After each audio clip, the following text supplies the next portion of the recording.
மாண்புமிகு பேரவைத் தலைவர் அவர்களே, தந்தை பெரியார், பேரறிஞர் பெருந்தகை அண்ணா, நவீன தமிழ்நாட்டின் சிற்பி முத்தமிழறிஞர் கலைஞர் ஆகிய முப்பெரும் தலைவர்களை வணங்குகின்றேன். எல்லோருக்கும் எல்லாம் என்னும் உன்னத நோக்கத்தோடு திராவிட மாடல் ஆட்சி நடத்திய மாண்புமிகு தளபதி மு.க. ஸ்டாலின் அவர்களை பணிந்து வணங்குகின்றேன்.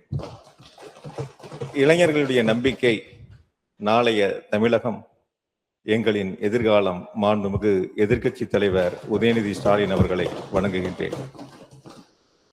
கோவை தெற்கு தொகுதியில் சட்டமன்ற உறுப்பினராக வெற்றி பெறச் செய்து மக்கள் பணியாற்றக்கூடிய வாய்ப்பை தந்த வாக்காளர் பெருமக்களுக்கும் கூட்டணி கட்சியினுடைய நிர்வாகிகளுக்கும் என் உயிரோடு கலந்திருக்கும் கரூர் கோவை மாவட்ட மக்களுக்கும் என் கோடான கோடி நன்றியினை இந்த பேரவையின் வாயிலாக தெரிவித்துக் கொள்கின்றேன். கோவையில் செம்மொழி பூங்கா, பெரியார் நூலகம், ஜி.டி. நாயுடு மேம்பாலம், மேற்கு புறவழிச்சாலை, புதிய ஐடி பார்க், மாநகராட்சி சாலை விரிவாக்கத்திற்கான சிறப்பு நிதிகள், தொழில் வளர்ச்சி, மக்களுக்கான வளர்ச்சி திட்டங்கள் என 5 ஆண்டுகளில் கோவைக்கு 20,000 கோடிக்கு மேல் வளர்ச்சி திட்டங்களை தந்த மாண்புமிகு தளபதி அவர்களை இந்நேரத்தில் என் நன்றியை அவர்களுக்கு பணிவன்போடு சமர்ப்பித்துக் கொள்கின்றேன்.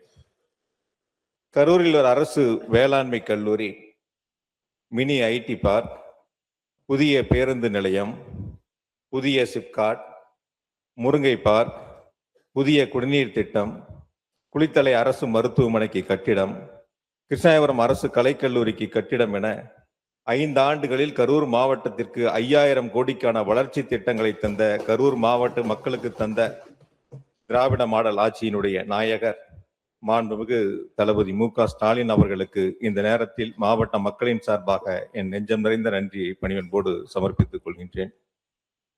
மாண்புமிகு பேரவைத் தலைவர்களே, 1957 ஆண்டு தொடங்கப்பட்ட மின்சார வாரியம் 2010 ஆண்டு முத்தமிழறிஞர் டாக்டர் கலைஞருடைய பொற்கால ஆட்சியில் தமிழ்நாடு மின் உற்பத்தி பகிர்மான கழகம், தமிழ்நாடு மின் தொடரமைப்பு கழகம் என 2ஆக உருவாக்கப்பட்டன.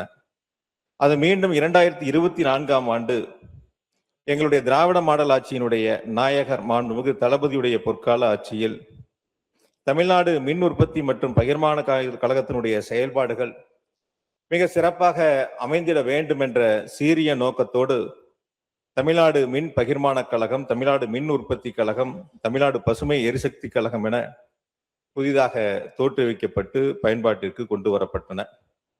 2021-22 ஆண்டு தமிழ்நாட்டினுடைய மின் நுகர்வோர் 3,16,00,000 இருந்த நிலையில் 2026-27 அது 3,51,00,000 உயர்ந்திருக்கின்றன. திராவிட மாடல் ஆட்சியில் 35 லட்சம் புதிய மின் இணைப்புகள் வழங்கி வரலாற்று சாதனையை நிகழ்த்தி இருக்கின்றன எங்களுடைய கழகத்தினுடைய தலைவருடைய பொற்கால ஆட்சியில். 1/4/2021 அன்று தமிழ்நாட்டினுடைய மொத்த மின் நிறுவுதிறன் 32,595 மெகாவாட்டாக இருந்தன.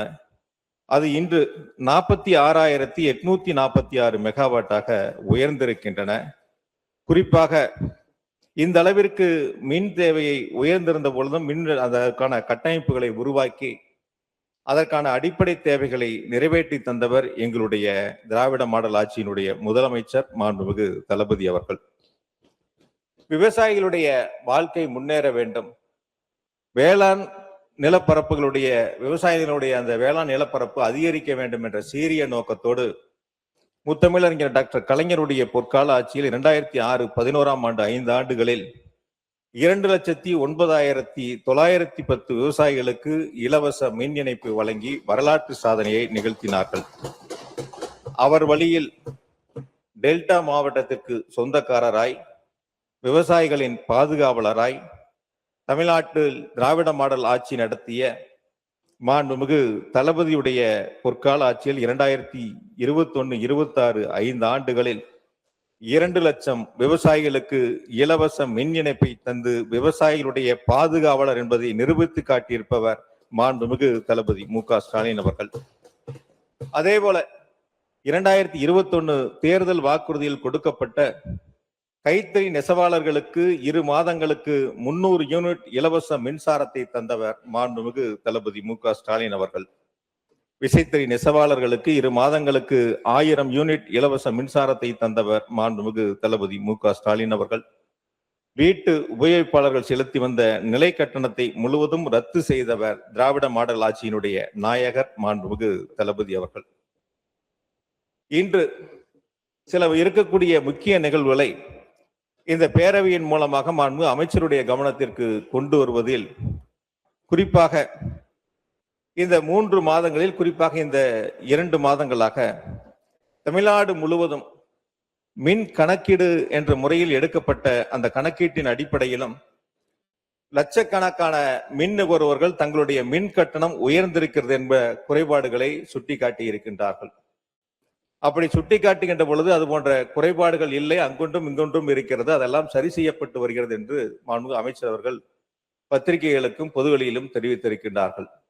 ஆனால் மின்சார வாரியம் அதனுடைய சிஎம்டி அவர்கள் வெளியிட்ட பத்திரிகை செய்தியில் ஏறத்தாழ 3,70,000 மின் நுகர்வோர்களுக்கு மறு ஆய்வு என்று அறிவித்து அதற்கான பணிகளை நாங்கள் முன்னெடுத்திருக்கிறோம் என்று தெரிவித்திருக்கின்றார்கள். அமைச்சர் ஒரு கருத்தை முன்னெடுத்திருக்கின்ற பொழுது துறையினுடைய நிர்வாகம் என்பது மற்றொரு கருத்தை வெளியிட்டு, குறிப்பாக இந்த அவையின் மூலமாக இந்த அரசை நான் வலியுறுத்துவது, அமைச்சரும் துறையும் ஒன்றாக சேர்ந்து தமிழ்நாட்டு மக்கள் இந்த மின் கட்டணத்தினுடைய குளறுபடிகளால் உயர்வால் பாதிக்கப்பட்டிருக்கின்ற அந்த ஏழை எளிய மக்களுக்கு உடனடி தீர்வை எட்டுவதற்கு இந்த அரசு தீர்வு காண வேண்டும் என்பதை இந்த பேரவையின் வாயிலாக நான் வலியுறுத்துகின்றேன். அதே போல ஒரு ஏஐ பொறுப்புல ஜாயின் பண்றவங்க அவங்களுடைய அதிகபட்ச பதவி உயர்வு மின் வாரியத்துல டைரக்டர் வரைக்கும் இருக்கும். இயக்குனர் எல்லாரும் இயக்குனராக முடியாது, டைரக்டர் ஆக முடியாது. அவர்கள் அதிகபட்சமாக எதிர்பார்ப்பது சி என்ற அந்த உயர்ந்த பதவி அடைகின்ற பொழுது அவருடைய பணிகளுக்கு பெருமை சேர்க்கக்கூடிய அமைப்பாக அமையும். அந்த வகையில் தமிழ்நாடு மின்சார வாரியத்தில் குறிப்பாக 17/7/2026 அன்று 47 எஸ்சிகள் சிஇக்களாக ப்ரமோஷன் செய்வதற்காக கருத்துரு தயார் செய்யப்பட்டு இன்று வரை அது நிலுவையில் இருக்கின்றன. ஒரு 23 சிஇ பணியிடங்கள் இப்பொழுது காலியாக இருக்கின்றன. 2 இயக்குனர் பணியிடங்கள் காலியாக இருக்கின்றன. அதில் குறிப்பாக ஒன்று மிக முக்கியமாக மின் விநியோகம் செய்வதற்கான இயக்குனர் பணியிடம் காலியாக இருக்கின்றன. தமிழ்நாடு முழுவதும் மின்வெட்டில்லாத சீரான மின் விநியோகத்தை கவனிக்க வேண்டும் என்று சொன்னால் அனைத்தையும் சிஎம்டி முழுவதுமாக கவனிக்க முடியாது. அவர் துறையை முழுவதுமாக கவனிக்க வேண்டிய பொறுப்பில் இருக்கின்றார். ஆக மின் விநியோகத்தை கவனிக்கக்கூடிய இயக்குனர் பொறுப்பு காலியாக இருக்கின்றன. 23 சிஇ பணியிடங்கள் காலியாக இருக்கின்றன. ஏறத்தாழ 17/7 முதல் அந்த பதவி உயர்வு என்பது நிறுத்தி வைக்கப்பட்டிருக்கின்றன. எனவே இந்த அரசு என்பது பதவி உயர்வில் வெளிப்படைத்தன்மையோடு நாங்கள் செயல்பட்டு கொண்டிருக்கின்றோம். வெளிப்படைத்தன்மையோடு அதற்கான உத்தரவுகளை வழங்குகிறோம் என்று பொதுவெளியில் சொல்லுகின்ற இந்த அரசு மின் வாரியத்தில் இந்த வெளிப்படைத்தன்மையை கடைபிடிக்க வேண்டும். அவர்களுக்கு உரிய நேரத்தில் பதவி உயர்வை வழங்கி அவர்களுக்கான அந்த பணிகளை வழங்கிட வேண்டும் என்பதை இந்த பேரவையின் வாயிலாக அரசினுடைய கவனத்திற்கு கொண்டு வருகின்றேன்.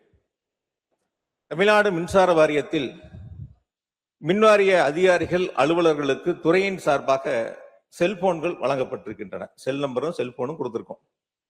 அது பொதுமக்கள் தொடர்பு கொள்வதற்கு, மற்ற அதிகாரிகள் தொடர்பு கொள்வதற்கு வசதியாக, தங்களுடைய குறைகளை தெரிவிப்பதற்கு வசதியாக அந்த செல்போன்கள், செல் நம்பர்கள் வழங்கப்பட்டிருக்கின்றன. ஒரு வார காலமாக ஏர்டெல் நிறுவனத்திலிருந்து ஜியோ நிறுவனத்திற்கு மாறுவதற்காக அந்த மின்வாரியம் நடவடிக்கை எடுத்திருக்கிறது என்று தெரிவிக்கின்றார்கள். அந்த ஒரு வார காலத்தில் மின்சார வாரியத்தில் பணிபுரியக்கூடிய எந்த அதிகாரி அவருடைய செல்போனும் இப்பொழுது செயல்பாட்டில் இல்லை. முழுவதுமாக தமிழ்நாடு முழுவதும் வரக்கூடிய புகார்கள் மின்னகத்திற்கு லட்சக்கணக்கில் குவிந்து கொண்டு இருக்கின்றன.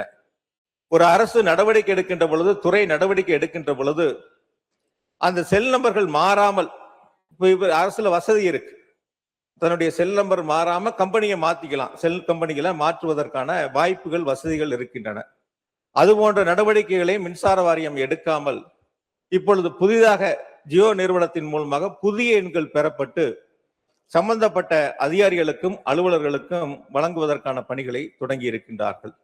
எனவே புதிய எண்கள் வழங்குகின்ற பொழுது சம்பந்தப்பட்டிருக்கின்ற துறையினுடைய அதிகாரிகள் பொதுமக்களிடத்திலே ஒரு குழப்பத்தை ஏற்படுத்தக்கூடிய சூழல் ஏற்படும். எனவே மின்சார வாரியம் பழைய எண்களை மாற்றாமல், நிறுவனத்தை மாற்றினால் கூட பழைய எண்களை மாற்றாமல் அதே எண்கள் அவர்களுக்கு மீண்டும் செயல்படுவதற்கு விரைந்து நடவடிக்கை எடுக்க வேண்டும் என்பதை இந்த அரசை நான் வலியுறுத்துகின்றேன். காரணம், மக்கள் தொடர்ந்து அவரிடத்தில் இருக்கக்கூடிய செல் நம்பர்களை, பல ஆண்டுகளாக அவர்கள் பயன்படுத்திய செல் நம்பர்களை இப்பொழுது மாற்றுவது என்பது எளிதில் மக்களிடத்தில் அந்த புதிய எண்கள் சென்று சேர்வது என்பது எளிதான காரியம் அல்ல என்பதை மட்டும் இந்த நேரத்தில் நான் நினைவூட்ட கடமைப்பட்டுள்ளேன். பதவி உயர்வு, மின்சார வாரியத்தின் மூலமாக பதவி உயர்வு வழங்கப்படுகின்ற பொழுது அவர்கள் கணவன் ஒரு பக்கம், மனைவி ஒரு பக்கம், அவர்களுக்கான பணியிடங்கள் வழங்கப்பட்டிருக்கின்றன. குறிப்பாக மின்சார வாரியத்தினுடைய வழிகாட்டு நெறிமுறைகளில் தன்னுடைய மனைவிக்கு ஏதேனும் உடல்நிலை சரியில்லை என்று சொன்னால், கேன்சர் போன்ற நோய்களால் பாதிக்கப்பட்டிருந்தால் அவர்கள் விரும்பக்கூடிய இடங்களுக்கு பணியிட மாறுதல்களை, பதவி உயர்வை வழங்குவார்கள். அப்படி இல்லாமல் மின்சார வாரியம் இப்பொழுது மனைவி ஒரு பக்கம், கணவன் ஒரு பக்கம் என்ற அந்த பணியிட மாறுதல்களும் பதவி உயர்வும் வழங்கப்பட்டிருக்கின்றன. இது மின்வாரிய அதிகாரிகள் அலுவலகத்திலே மிகப்பெரிய ஒரு மனவேதனையை உருவாக்கி இருக்கின்றன. அதிலே அவருடைய அந்த குறைகளை போக்கக்கூடிய அளவிற்கு இந்த அரசு விரைவாக கவனம் செலுத்த வேண்டும் என்பதை இந்த நேரத்தில் நான் கேட்டுக்கொள்கின்றேன்.